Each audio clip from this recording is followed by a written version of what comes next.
October 11, 1942. Just after 11:30 p.m. off the northwest coast of Guadalcanal, near a jagged point of land known as Cape Esperance. The sea is black and restless, rolling in long Pacific swells that slap against steel hulls with dull, hollow thuds. There is no moon. Clouds blot out the stars. To the naked eye, the ocean ahead is empty, nothing but darkness and the faint glow of instrument lights reflected on wet decks. On the bridge of the heavy cruiser USS San Francisco, Rear Admiral Norman Scott stands rigid, headphones pressed tight against his ears. His face is lit intermittently by the pale green glow of radar scopes behind him. Sailors whisper range figures. Bearings. Speeds. Every few seconds, a voice cuts through the quiet. Contact, bearing 310, range 27,000 yards. Scott doesn't look out to sea. He doesn't need to. For the first time in naval history, he can see an enemy fleet that has no idea it's been detected. 20 miles away, Japanese Rear Admiral Aratamo Goto stands on the bridge of his flagship, the heavy cruiser Aoba. He is calm. Confident. The Imperial Japanese Navy has been fighting night battles for decades, long before radar, long before electronics. His officers trust their eyes, their training, and their doctrine. They believe night belongs to Japan. They do not believe in American radar. Earlier in the war, Japanese naval officers had dismissed radar as unreliable, fragile, and unnecessary. Electronics, they believed, dulled a warrior's instincts. Night combat was an art, not a science, measured by silhouette, muzzle flash, and the practiced judgment of men who trained endlessly under starlight. Against such mastery, clumsy machines seemed irrelevant. Goto expects no resistance tonight. His mission is routine, escorting destroyers tasked with bombarding Henderson Field, the American airstrip on Guadalcanal. He believes any U.S. ships nearby would already be retreating or blind in the darkness. But the Americans are not blind. Deep inside San Francisco, radar operator Robert McManus leans forward, eyes locked on the screen. Blips bloom clearly, multiple contacts, moving in formation. He tracks them with calm precision, calling out updates as the range closes. The data flows up the chain of command, transformed into firing solutions before a single gun is raised. Scott's formation, 4 cruisers and 5 destroyers, slides silently across the enemy's path, executing a maneuver Japanese doctrine never anticipated. The Americans have crossed the Japanese T, placing their broadsides directly across Goto's column. Every U.S. ship can fire. The Japanese, still steaming forward, can barely bring their forward guns to bear. At 11:46 p.m., Scott gives the order. Open fire. The night explodes. 8-inch guns erupt from San Francisco and USS Boise, their muzzle flashes tearing holes in the darkness. Radar-directed fire control feeds exact range and bearing into the turrets. Shells arc invisibly and slam into Japanese steel with catastrophic precision. On Aoba, the first salvo hits the bridge. Steel fragments scythe through officers and signalmen. Rear Admiral Goto is thrown to the deck, mortally wounded, blood pooling beneath him as confusion rips through the ship. He had believed these were friendly vessels. He never ordered evasive maneuvers. Never ordered return fire. Searchlights snap on too late. Japanese gunners scramble to acquire targets they cannot clearly see. Their optics catch only flashes, brief, blinding bursts of American gunfire, while incoming shells land with uncanny accuracy. The cruiser Furitaka is hit repeatedly.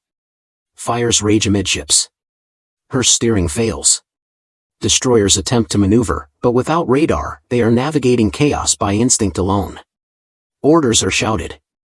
Signals misunderstood. Ships nearly collide in the darkness. Aboard USS Boise, a shell penetrates the forward turret, igniting a massive fireball that briefly illuminates the entire battle area. For a moment, both fleets are frozen in a hellish snapshot, burning ships, white water from shell splashes, tracers cutting the night sky. Then the Americans adjust fire again. Radar does not care about smoke. Or darkness. Or confusion. By midnight, the Japanese formation is shattered. Furitaka is doomed. A destroyer sinks. The bombardment mission is abandoned entirely. The survivors retreat north, limping away under cover of darkness that no longer protects them. As the guns fall silent, Scott exhales slowly. He knows this is more than a tactical victory. Something fundamental has changed. For the first time, an American fleet has decisively defeated Japanese warships at night. And yet, across the Pacific, many in the Imperial Japanese Navy will refuse to accept what just happened. They will blame mistakes, bad luck, confusion, anything but the truth. That radar, cold, mechanical, and unromantic, has stolen the night from them. They do not yet understand that this was only the beginning. The wreckage of Cape Esperance still smoldered when reports reached Japanese naval headquarters. Signals officers transcribed fragments of confused radio traffic. Survivors spoke of blinding gunfire appearing from nowhere, of salvos that landed with impossible accuracy in total darkness. But the conclusions drawn in Tokyo were cautious and flawed. The Imperial Japanese Navy had been built on a deeply ingrained belief: night combat was its domain. Since the Russo-Japanese War, officers had been trained to fight after sunset, relying on optics, discipline, and long-practiced torpedo tactics. The famed Type 93 Long Lance torpedo was the embodiment of this philosophy, deadly, silent, and outranging anything the Americans possessed. Radar did not fit this worldview. Senior officers dismissed Cape Esperance as an anomaly. They blamed poor coordination, misidentification, and the failure of Rear Admiral Goto to recognize enemy ships in time. American success, they insisted, came from luck and surprise, not from technology. No urgent effort was made to overhaul doctrine or integrate radar into fleet tactics. Japanese sets existed, but they were few, unreliable, and poorly understood. Night vision and human skill still reigned supreme. Meanwhile, the Americans were drawing very different lessons. On Guadalcanal, U.S. commanders pored over after-action reports. Radar plots were studied line by line. Fire control officers compared predicted impacts to actual shell hits. The conclusion was unmistakable: radar, when properly integrated with gunnery and command decisions, turned night into an extension of daylight. Training intensified. Crews drilled in radar tracking until readings became instinctive. Destroyer captains practiced torpedo attacks based solely on electronic bearings. Communication protocols were refined so that radar contacts flowed instantly from operators to bridges to gun turrets. At sea, the consequences were immediate. On the night of November 13, 1942, Japanese battleships Hai and Kurashima approached Guadalcanal to finish what Cape Esperance had interrupted. They expected darkness to shield them once again. Instead, they ran into radar-equipped American forces that detected them long before visual contact was possible. The fighting that followed was brutal and chaotic, but something had shifted. Even when American ships were hit hard, they continued to land accurate fire in conditions that should have made aiming impossible. Hai was crippled and later sunk, an outcome few Japanese officers believed possible from surface gunfire alone. Still, skepticism lingered. Japanese commanders clung to the belief that these defeats stemmed from poor execution, not a systemic failure. They continued to rely on visual spotting, star shells, and torpedo ambushes. Radar remained secondary, often ignored during actual combat. The Americans, by contrast, leaned in. By 1943, new radar sets were appearing across the fleet, more reliable, longer-ranged, better integrated. Fire control radar could now track individual targets with astonishing precision. Gunnery officers no longer waited for confirmation from lookouts. They trusted the scope. This growing technological gap would soon be tested far from the jungles of Guadalcanal, in the cold, black waters of the Aleutians, and later, in the confined seas of the Philippines. And when that test came, the results would be devastating. March 26, 1943. The Komandorsky Islands. A gray, frozen expanse of the North Pacific where sleet lashes steel decks and visibility vanishes without warning. Here, far from the tropics, American radar doctrine is put to work under pressure. Rear Admiral Charles S.O.C. McMorris commands a small U.S. task force, 1 heavy cruiser, 1 light cruiser, and 4 destroyers, screening supply routes to the Aleutians. Japanese Vice Admiral Boshiro Hosogaya approaches with superior firepower, including heavy cruisers Nachi and Maya. The weather is miserable. Snow squalls sweep across the sea. Lookouts struggle to see more than a few thousand yards. Radar sees everything. American operators detect the Japanese formation long before visual contact. Bearings are passed calmly to the bridge. McMorris maneuvers his ships with confidence, adjusting course based on electronic shadows sliding across glowing screens. The battle that follows is fought almost entirely by instruments. When snow blinds the optics, radar tracks targets through the whiteout. When Japanese ships vanish into squalls, American fire control solutions continue uninterrupted. Shells land closer with each salvo. Destroyers launch torpedoes guided by radar bearings alone.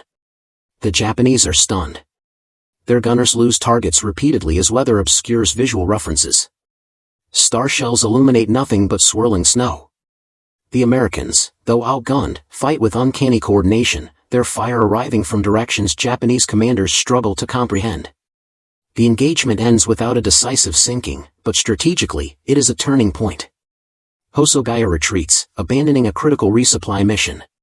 Soon after, he is relieved of command. For the Americans, the lesson is clear: radar has neutralized not just darkness, but weather itself. Training becomes even more aggressive.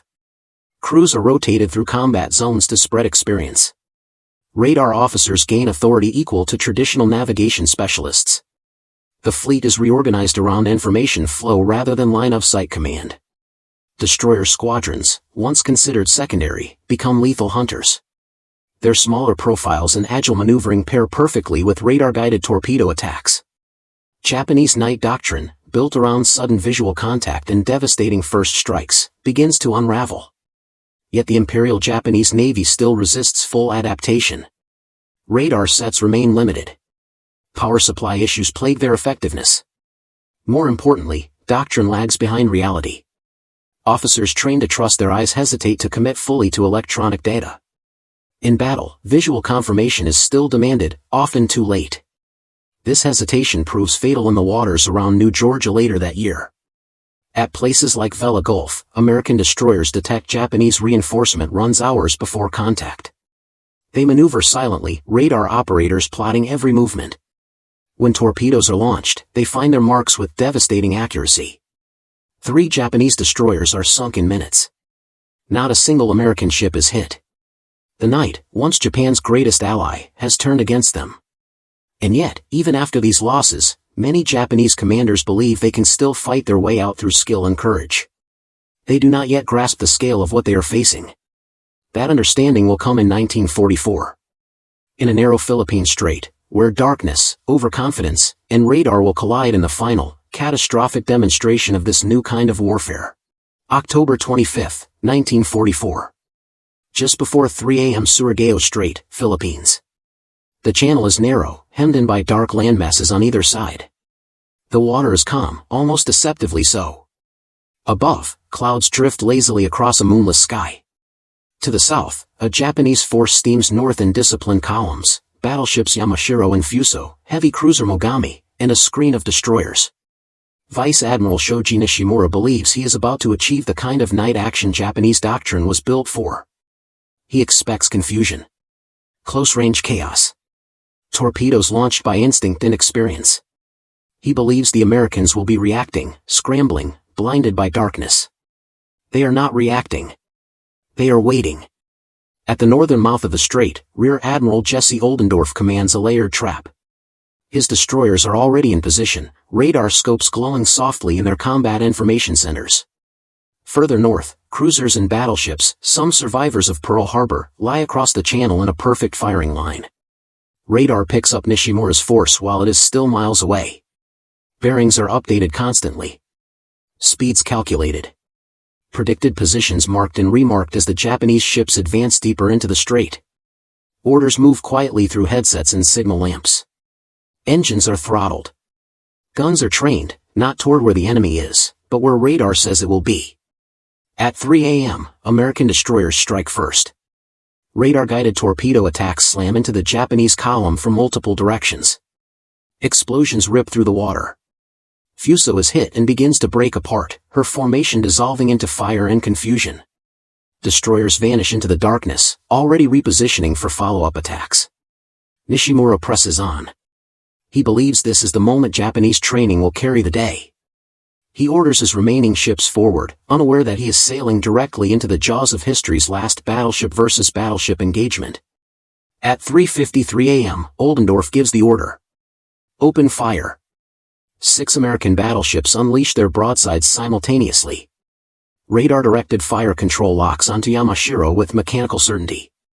Shells weighing nearly a ton crash into her hull again and again. The water around her erupts into towering columns of flame and steel. Japanese return fire is sporadic, inaccurate, and largely blind. They are firing at flashes. The Americans are firing at coordinates. Within minutes, Yamashiro is a burning wreck. Her speed drops. Fires rage unchecked. Mogami is hit repeatedly, her superstructure torn apart. Destroyers attempting to escape are hunted down by radar-guided cruisers. By the time the guns fall silent, Nishimura's force is annihilated. Surigao Strait is not just a defeat, it is a revelation. The Japanese Navy has executed its doctrine perfectly: a night approach, disciplined columns, aggressive advance. And it has been completely destroyed by an enemy that never needed to see it. For the Americans, this battle confirms what had been building since Cape Esperance. Radar has transformed naval warfare. Darkness no longer offers protection. Skill without information is no longer enough. The sea itself has become transparent to those who can read it electronically. And for Japan, the cost of mocking that reality has been paid in steel and blood.